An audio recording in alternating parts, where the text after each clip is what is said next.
Buenas noches, amigos. Soy Eagon, y esta noche les traigo dos relatos que llegaron a mis manos desde México, historias que me han quitado el sueño desde que las leí por primera vez. Son testimonios de personas comunes, gente trabajadora como ustedes y como yo, que se enfrentaron a algo que desafía toda lógica y que cambió sus vidas para siempre. No son cuentos inventados para asustar, son experiencias reales de hombres que tuvieron el valor de compartir lo que vivieron, sabiendo que muchos no les creerían, porque a veces la realidad es mucho más aterradora que cualquier ficción que podamos imaginar. La primera historia nos llega de Carlos, un trailero jubilado de Puebla que durante 35 años recorrió cada kilómetro de las carreteras mexicanas. Mi nombre es Carlos, tengo 58 años y pasé 35 de mi vida manejando tráiler por las carreteras de México. Conozco cada curva, cada subida, cada Pemex entre la Ciudad de México y el interior como si fuera el patio de mi casa. Me jubilé hace 3 años, pero todavía vivo aquí en Puebla, en la misma casa que compré cuando empecé a ganar bien en la profesión. Mi esposa siempre dice que debería olvidarme de la carretera, pero no puedo. Es como un exfutbolista que no para de hablar de cuando jugaba. La diferencia es que en mi caso, la carretera regresó a buscarme de una manera que nunca imaginé. Todo empezó un lunes por la noche. Estaba viendo las noticias cuando sonó el teléfono. Era un número que no conocía, pero contesté de todas formas. Del otro lado de la línea, un hombre hablaba rápido, nervioso, diciendo que había conseguido mi contacto con un conocido en común. La voz del tipo estaba alterada, medio jadeante, como si hubiera corrido o estuviera muy asustado. Se presentó como Marco y dijo que estaba manejando por la carretera federal 150, entre Puebla y Veracruz, cuando el carro empezó a dar problemas. Dijo que paró en una gasolinera para ver si conseguía ayuda, pero que algo estaba muy extraño en el lugar. Le pregunté qué tipo de problema tenía en el carro, si era sobrecalentamiento o falla eléctrica, esas cosas que uno acostumbra a resolver en la carretera. Pero me interrumpió, diciendo que no era sobre el carro, era sobre la gasolinera misma. Dijo que el lugar parecía abandonado desde hace años, pero que había un despachador ahí que lo atendió normal. El tipo dijo que pagó la gasolina y se fue, pero que cuando miró por el retrovisor ya no había nada en el lugar. Pensé que estaba borracho o jugándome una broma. Le expliqué a Marco que ya no trabajaba con grúa, que estaba jubilado, y le pregunté cómo había conseguido mi teléfono. Dijo que paró en una gasolinera a unos kilómetros adelante y preguntó si alguien conocía un trailero de la región, que la gente le dio mi nombre y número. Eso hasta tenía sentido, porque era conocido en la región y siempre ayudaba a motoristas en apuros cuando trabajaba. Pero la historia de la gasolinera que desapareció no tenía el menor sentido. Yo había recorrido esa carretera 150 miles de veces y conocía cada establecimiento del camino. Entre Puebla y Veracruz no había ninguna gasolinera abandonada. Lo que me llamó la atención fue la desesperación en su voz. No parecía mentira o broma. Me preguntó si sabía de alguna gasolinera antigua en esa región, si había escuchado algo parecido. Le dije que no y que probablemente se había confundido con alguna construcción abandonada. 2 semanas después, otra llamada parecida. Esta vez era una mujer, se llamaba Fernanda, con la misma historia loca. Carretera federal 150, carro con problemas, gasolinera que parecía abandonada pero que funcionaba, despachador que la atendió, gasolinera que desapareció cuando miró hacia atrás. La diferencia es que ella dio más detalles. Dijo que la gasolinera era medio antigua, con esas bombas rojas de Pemex de los años 90, y que el despachador era un muchacho joven, flaquito, que no hablaba mucho pero fue educado. Pagó con tarjeta y él la pasó en la máquina normalmente. Cuando le pregunté en qué kilómetro era, dijo que no había prestado atención, pero que era después de una curva grande, del lado derecho de quien va hacia Veracruz. Eso me molestó porque recordaba que en ese tramo específico nunca había habido gasolinera. Era una zona de milpas, con algunas casas rurales, pero gasolinera nunca vi. La tercera llamada llegó el viernes siguiente. Un muchacho llamado Diego, misma historia, mismos detalles. Hasta el despachador lo describió igual. Joven, flaco, callado pero educado. A estas alturas ya pensaba que era algún tipo de broma o que había demasiados locos sueltos en la carretera. Pero lo que me llamó la atención fue que Diego mencionó un detalle que Fernanda también había dicho: el olor. Dijo que cuando se bajó del carro sintió un olor extraño, medio a quemado, como si hubiera habido algún incendio cerca. Fernanda había dicho lo mismo, pero no le había dado importancia en el momento. Le pregunté a Diego si había guardado el comprobante de la tarjeta. Quería ver si aparecía el nombre de la gasolinera. Dijo que sí, pero que cuando fue a buscarlo, no lo encontró en el carro. Dijo que buscó en todos lados, pero el papel había desaparecido. Esto se estaba volviendo demasiado raro para ser coincidencia. Decidí llamar a Sergio, un amigo mío que trabaja en la Policía Federal de Caminos desde hace más de 20 años. Le conté las historias de las llamadas, esperando que se riera o dijera que era una locura. Pero Sergio se quedó callado del otro lado de la línea por unos segundos. Cuando volvió a hablar, la voz estaba seria. Me preguntó si los motoristas habían mencionado específicamente el kilómetro 67 de la carretera 150. No recordaba, pero le dije que era después de una curva grande, yendo hacia Veracruz. Confirmó que era exactamente el kilómetro 67. Ahí me contó algo que me dio un apretón en el pecho. Dijo que hace 15 años, exactamente en ese lugar, había pasado un accidente terrible. Un tráiler cargado de combustible perdió los frenos en la bajada y chocó con una gasolinera. La explosión mató al despachador, que era un muchacho de 19 años, y a una familia entera que estaba cargando gasolina. Sergio explicó que la gasolinera fue completamente destruida en el accidente. Se incendió y ardió por horas antes de que los bomberos pudieran controlarlo. La empresa dueña de la gasolinera quebró con las indemnizaciones y nunca reconstruyó. El terreno quedó abandonado por años, hasta que el gobierno limpió todo, y hoy es solo un lote baldío con hierba. Dijo que después del accidente, otros policías reportaron algunas ocurrencias extrañas en el lugar, motoristas que paraban diciendo que habían visto luces o movimiento en el terreno vacío durante la noche.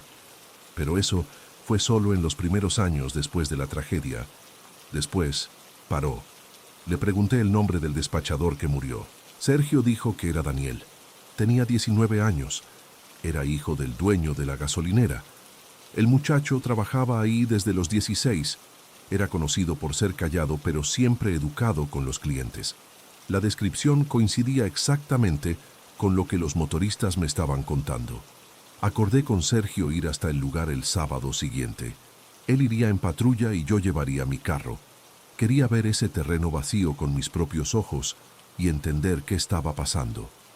El trayecto hasta allá fue normal. Conversamos sobre su trabajo, sobre mi jubilación, tratando de mantener el ambiente ligero. Pero mientras más nos acercábamos al kilómetro 67, más tenso me ponía. Era mediodía, sol fuerte, tráfico normal en la carretera, nada extraño. Cuando llegamos al lugar, vi exactamente lo que Sergio había descrito. Un terreno baldío con hierba crecida, cercado con una cerca simple. Se podía ver que había sido limpiado hace algunos años, pero ahora estaba abandonado otra vez. Nos bajamos de los carros y nos quedamos ahí parados, mirando el terreno. Era difícil imaginar que ahí había existido una gasolinera funcionando, con movimiento de carros y clientes. Caminamos por la orilla del terreno, buscando algún vestigio de lo que había existido ahí. Sergio me mostró dónde estaba la entrada a la gasolinera y dónde estaban las bombas de combustible. Era extraño estar ahí sabiendo que personas habían muerto en ese lugar exacto, en una tragedia tan violenta. El olor que los motoristas reportaban no lo sentí, tal vez porque era de día, tal vez porque estábamos esperando sentirlo. Nos quedamos ahí por unas 2 horas conversando sobre el accidente, sobre las historias que había escuchado. Sergio dijo que iba a verificar si había algún registro reciente de ocurrencias en la región, si otros motoristas habían reportado algo parecido. Cuando nos íbamos, miré una última vez al terreno y traté de imaginar cómo era antes, con la gasolinera funcionando. La imagen que vino a mi cabeza me dio una sensación mala, de tristeza, como si el lugar todavía guardara el dolor de lo que pasó ahí.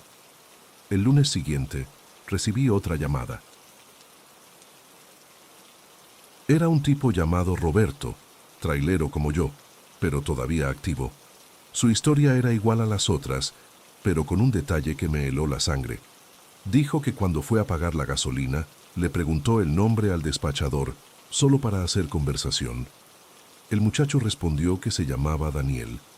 Roberto le preguntó cuánto tiempo llevaba trabajando ahí, y Daniel dijo que desde los 16 años, que su papá era el dueño de la gasolinera. Cuando escuché eso, me flaquearon las piernas. Era exactamente la historia del muchacho que murió en el accidente. Le conté a Roberto sobre lo que había descubierto, sobre el accidente, sobre el hecho de que la gasolinera ya no existía. Se quedó en silencio por mucho tiempo. Cuando volvió a hablar, la voz le temblaba. Dijo que estaba seguro de lo que vio, que conversó con el muchacho, que pagó la gasolina, que todo parecía completamente normal. Llamé a Sergio el mismo día y le conté sobre la llamada de Roberto. Dijo que había verificado y realmente no había registros recientes de ocurrencias en la región, pero que iba a abrir un reporte sobre estas denuncias. Le pregunté si pensaba que debía dejar de contestar estas llamadas, si era mejor cambiar mi teléfono.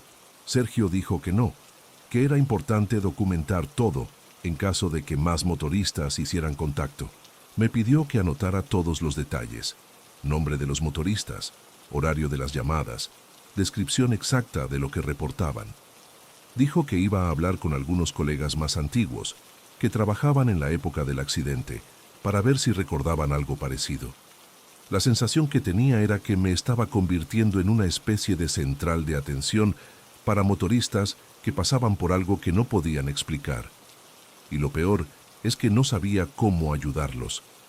Las llamadas siguieron llegando, una o dos por semana. Siempre la misma historia, siempre los mismos detalles, siempre el mismo despachador. Empecé a anotar todo en un cuaderno, como Sergio me había pedido. Fecha, horario de la llamada, nombre del motorista, teléfono cuando lo dejaban, descripción de lo que pasó. En 2 meses ya tenía 12 reportes registrados, todos iguales, todos con el mismo patrón. Lo que más me molestaba era la sinceridad en la voz de las personas. No parecían estar mintiendo o inventando. Parecían realmente asustadas y confundidas con lo que habían vivido. Algunos lloraban por teléfono, otros se ponían nerviosos cuando les preguntaba detalles. Una mujer llamada Sandra me dijo que ya no podía manejar sola en esa carretera, que siempre le pedía al marido que la acompañara cuando necesitaba pasar por ahí. Había cargado gasolina en la gasolinera Fantasma 3 semanas antes y desde entonces no podía quitarse la imagen de la cabeza. Empecé a soñar con ese terreno vacío, sueños extraños donde veía la gasolinera funcionando, con carros entrando y saliendo, con Daniel atendiendo a los clientes. En el sueño sabía que aquello no era real, pero no podía salir de ahí.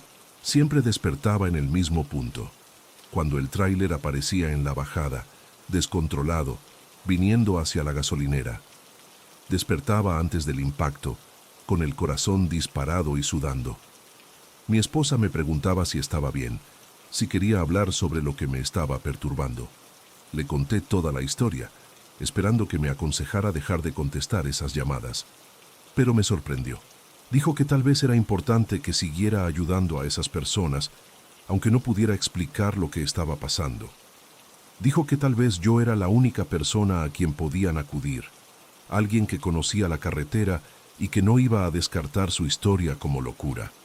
Sergio me llamó un jueves con noticias que me afectaron. Había hablado con un colega jubilado que trabajó en la época del accidente. El tipo recordaba bien el caso y confirmó que en los primeros años después de la tragedia, realmente hubo algunos reportes parecidos. Motoristas que decían haber visto luces en el terreno vacío, algunos que juraban haber visto movimiento. Pero lo que llamó la atención fue que el ex policía contó que llegaron a investigar un caso específico de un motorista que desapareció en la región. El tipo había parado a cargar gasolina. Llamó a la familia diciendo que todo estaba bien y nunca más lo vieron. Encontraron su carro abandonado a algunos kilómetros del lugar donde estaba la gasolinera, sin señales de violencia, las llaves en la ignición, la cartera y documentos intactos. Nunca descubrieron qué le pasó. El caso fue archivado como desaparición sin explicación. Eso fue hace 12 años. Esta información me dejó muy perturbado. Empecé a preguntarme si los motoristas que me llamaban estaban realmente seguros, si llegaban bien a casa después de pasar por esa gasolinera. Decidí hacer algo que tal vez no estaba bien.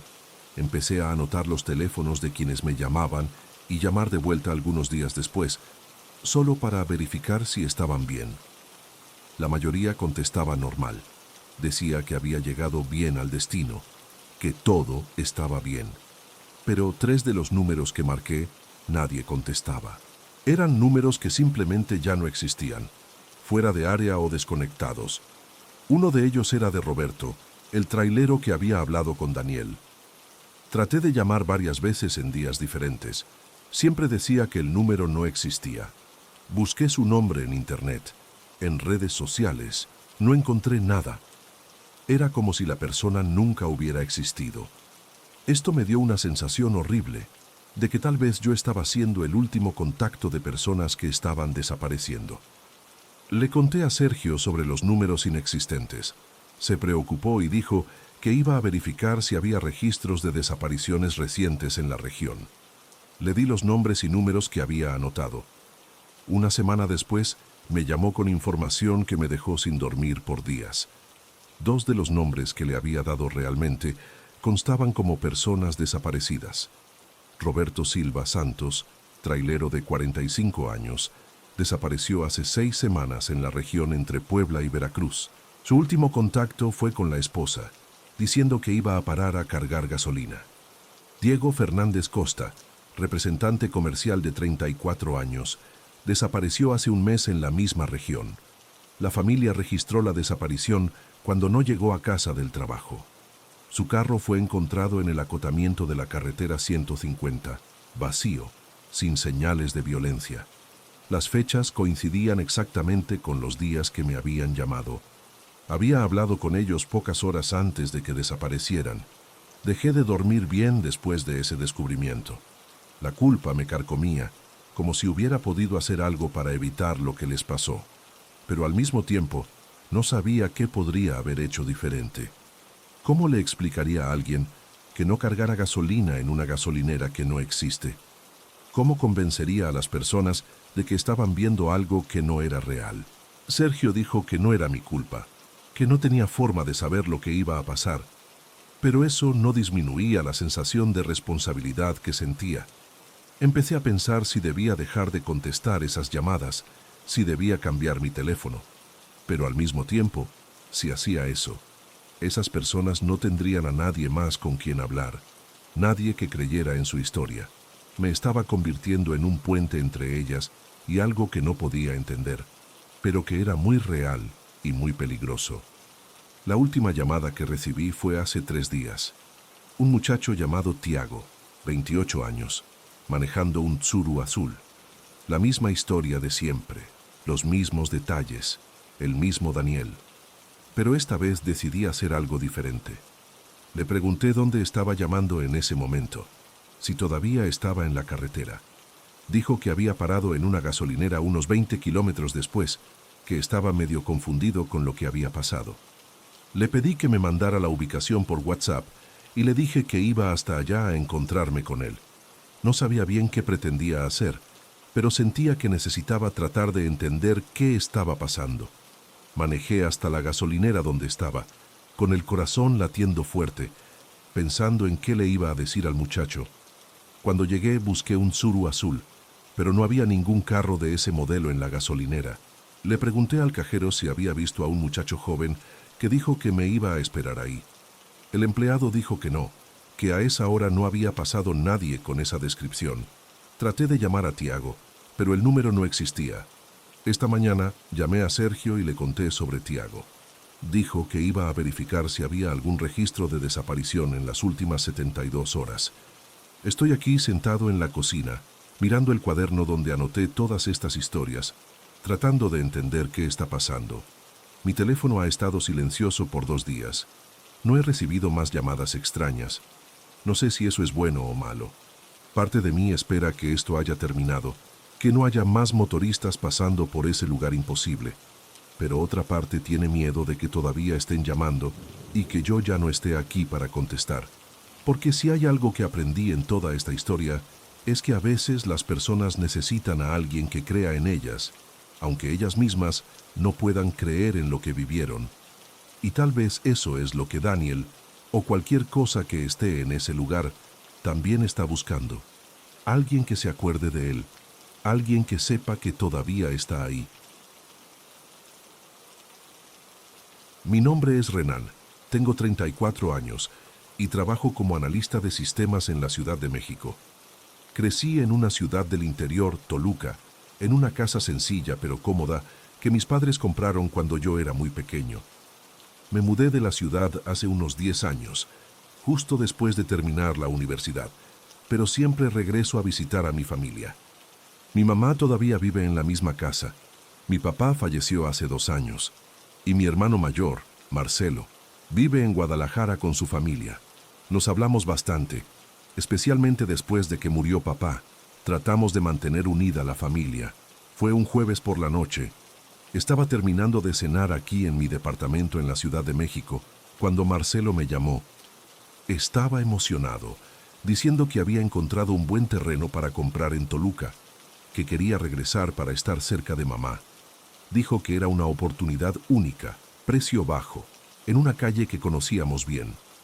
Cuando me dijo dónde era el terreno, mi estómago se revolvió extrañamente. Era en la calle de abajo de nuestra casa antigua, muy cerca de la casa abandonada de don Manuel. Ese nombre trajo de vuelta una serie de recuerdos que había tratado de olvidar durante todos estos años. Recuerdos de cuando era niño, unos 6 o 7 años, y despertaba en medio de la madrugada con la garganta seca. Mi cuarto estaba al frente de la casa, con una ventana que daba directo a la calle. Cada vez que me levantaba a tomar agua, pasaba por esa ventana y miraba afuera por curiosidad. Fue en una de esas noches que lo vi por primera vez. Del otro lado de la calle, en la casa que todo mundo decía que estaba abandonada, había una silueta sentada en el balcón del segundo piso. Era la figura de un hombre, siempre en la misma posición, como si estuviera en una silla. Nunca se movía mucho, solo se quedaba ahí parado en la oscuridad. Al principio pensé que era alguien que había invadido la casa para dormir, tal vez un vagabundo. La casa estaba visiblemente abandonada desde hace años, con la pintura descascarada, vidrios rotos, hierba creciendo en el patio. No tenía sentido que alguien estuviera ahí todas las noches, porque era todas las noches, sin excepción. Siempre que despertaba de madrugada y miraba por la ventana, la silueta estaba ahí. Incluso en los días de lluvia, incluso en el frío, siempre en el mismo lugar. Con el tiempo, empecé a notar otros detalles. A veces podía escuchar un ruido bajo viniendo de esa dirección, como si fuera alguien llorando. Era un sonido ahogado, pero constante, que duraba horas, y también había el ruido de algo golpeando de vez en cuando, como si fuera una botella siendo puesta en el suelo o en la mesa. Esos sonidos solo venían en las noches más silenciosas, cuando no pasaba ni un carro por la calle. Lo que más me llamaba la atención era la regularidad.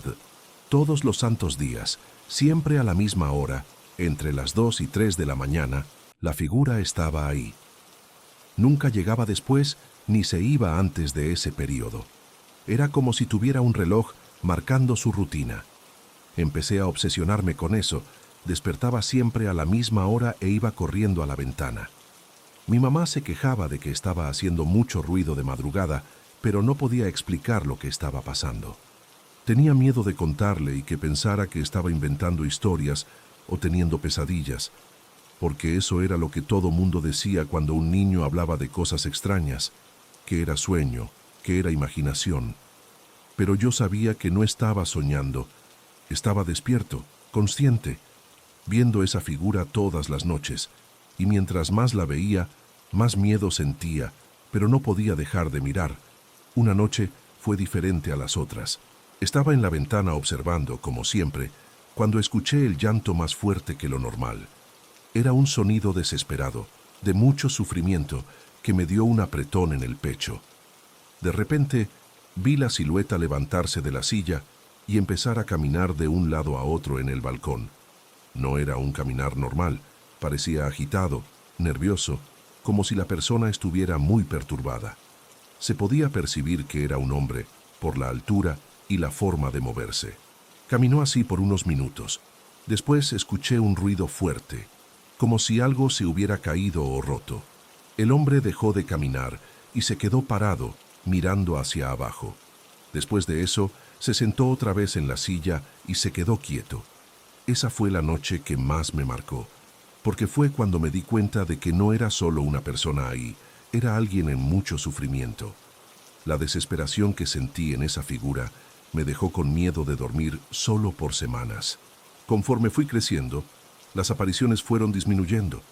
No sé si era porque estaba despertando menos de madrugada o si realmente dejó de pasar. Cuando tenía unos 10 años, empecé a olvidar el asunto. La vida de niño es así. Un momento estás obsesionado con algo. Al siguiente ya lo olvidaste completamente. Además, en esa época nos mudamos a una casa más grande, del otro lado de la ciudad, y perdí totalmente el contacto visual con la casa. Durante la adolescencia y el inicio de la edad adulta, prácticamente no pensaba más en eso. Era como si fuera el recuerdo de un sueño recurrente que había tenido cuando niño. Hasta que Marcelo me llamó, hablando de ese terreno, y todo regresó con una claridad aterradora. Cada detalle, cada sonido, cada imagen que había visto en ese balcón, era como si hubiera pasado ayer, no hace más de 25 años. Le dije a Marcelo que no me parecía buena idea que comprara terreno en esa región, pero no pude explicar el motivo de forma convincente. Dije algo sobre que la región era medio aislada, sobre que había muchas casas abandonadas, pero no se convenció.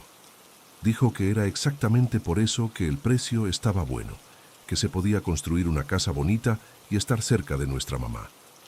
Terminamos la conversación sin que yo pudiera disuadirlo de la idea. Durante el resto de la noche, estuve inquieto recordando cada detalle de esa época. Decidí que el fin de semana iría a Toluca a hablar con mi mamá sobre esos recuerdos. Quería saber si se acordaba de que yo hubiera dicho algo sobre la casa cuando era niño, si sabía alguna historia sobre quién vivía ahí antes. Tal vez si entendía mejor lo que había pasado, podría explicarle a Marcelo por qué no debía comprar ese terreno. El sábado por la mañana, tomé la carretera hacia Toluca. Era un día bonito, sol fuerte, tráfico tranquilo. Durante el trayecto, fui organizando en mi cabeza cómo iba a abordar el tema con mi mamá. Ella siempre fue una persona práctica, con los pies en la tierra. No cree mucho en cosas sobrenaturales, pero también siempre respetó cuando Marcelo o yo hablábamos de cosas que nos molestaban. Cuando llegué a su casa, estaba en la cocina preparando la comida. Conversamos sobre cosas cotidianas primero, sobre mi trabajo, sobre cómo se sentía viviendo sola. Después de comer, cuando estábamos tomando café, logré tocar el tema. Le pregunté si se acordaba de la casa abandonada de la calle de abajo, si sabía quién había vivido ahí. Pensó un poco y dijo que se acordaba vagamente de un hombre que vivía solo, que tomaba mucho, pero que había muerto hace mucho tiempo. Dijo que no se acordaba de muchos detalles porque éramos jóvenes cuando eso pasó. Le conté sobre los recuerdos que tenía, sobre la figura en el balcón, sobre los sonidos que escuchaba. Esperaba que me dijera que estaba confundiendo sueño con realidad, pero me escuchó con atención. Cuando terminé de contar, se quedó pensativa por un tiempo. Dijo que sí se acordaba de que yo había dicho algo sobre ver a alguien en esa casa cuando era niño, pero que en ese momento pensó que era miedo a la oscuridad o imaginación. Me preguntó si quería ir hasta allá a ver cómo estaba la casa ahora. Acepté, aunque sentí un frío en el estómago. Fuimos caminando hasta la calle de abajo. La casa seguía abandonada, pero mucho peor de lo que recordaba. La hierba había tomado el patio. La estructura estaba visiblemente comprometida. Algunas ventanas habían sido tapadas con madera compensada. Era un lugar que daba miedo solo de verlo, incluso en pleno día. Mi mamá comentó que la delegación debería tirar eso, que era peligroso y hacía ver fea la calle. Cuando regresamos a casa, mi mamá dijo que iba a llamar a una vecina antigua, doña María, que vivía en la calle desde hace más de 40 años. Si alguien iba a saber la historia completa de la casa, sería ella. Doña María vino a tomar café con nosotros al final de la tarde. Era una señora de unos 70 años, muy lúcida, de esas personas que recuerdan todo en los mínimos detalles. Cuando le preguntamos sobre la casa, sus ojos brillaron. Dijo que se acordaba muy bien de don Manuel, que fue una historia triste. Contó que vivía solo, tomaba mucho, y que durante años se quedaba sentado en el balcón por la noche, tomando y llorando. Dijo que era un sonido que molestaba a todo el vecindario, pero que nadie tenía valor de quejarse porque el hombre estaba claramente muy deprimido. Recordaba que gritaba a veces, que rompía cosas, que era una situación muy perturbadora. Dijo que un día simplemente no escucharon más ruido y después de algunos días llamaron a la policía. Lo encontraron muerto en su propia casa. Doña María tenía una memoria impresionante para las fechas. Dijo que don Manuel murió en septiembre de 1989, que se acordaba porque fue el mismo mes que nació su nieto. Dijo que después de su muerte, la familia medio que abandonó la casa, que con el tiempo se fue deteriorando hasta llegar al estado actual. Mientras hablaba, yo hacía las cuentas en mi cabeza. Septiembre de 1989. Yo nací en marzo de 1990. Era imposible que hubiera visto a don Manuel en el balcón, porque ya estaba muerto desde hace meses cuando nací. Cuando doña María se fue, le comenté esto a mi mamá. Se quedó pensativa. Después fue a buscar mi acta de nacimiento para confirmar la fecha. Era eso mismo, marzo de 1990. Había visto a alguien que ya estaba muerto desde al menos 6 meses antes de que yo naciera. Al principio, pensé que podía estar confundiendo las fechas, que tal vez los recuerdos eran de cuando era más grande. Pero no tenía sentido, porque recordaba claramente ser muy pequeño, de necesitar subirme a una silla para alcanzar bien la ventana. Pasé toda la noche pensando en eso. ¿Cómo era posible que tuviera recuerdos tan vívidos de algo que no podía haber pasado? Las imágenes en mi cabeza eran demasiado nítidas para ser producto de la imaginación. Recordaba la forma en que se movía la silueta, el sonido específico del llanto, el ruido de la botella. Eran demasiados detalles para que un niño los inventara. El domingo por la mañana, antes de regresar a la Ciudad de México, tuve una conversación seria con mi mamá. Le conté sobre el descubrimiento de las fechas, sobre la imposibilidad de lo que recordaba. Se quedó sin palabras por un tiempo.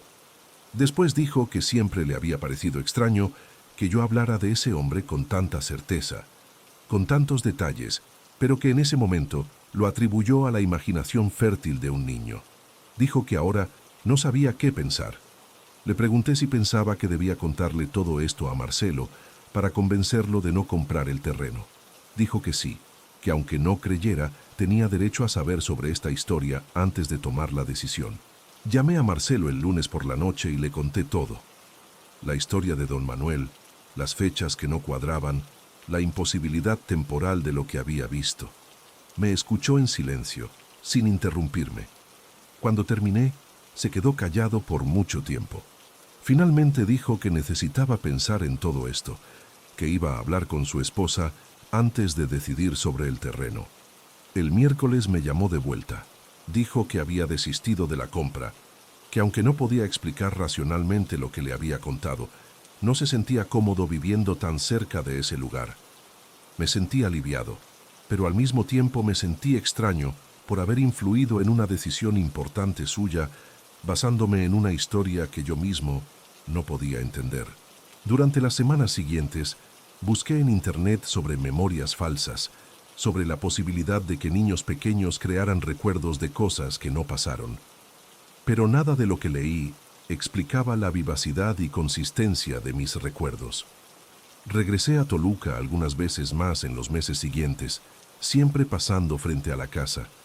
La casa sigue ahí, cada vez más deteriorada, como un recordatorio silencioso de algo que vi, pero que no podía haber visto.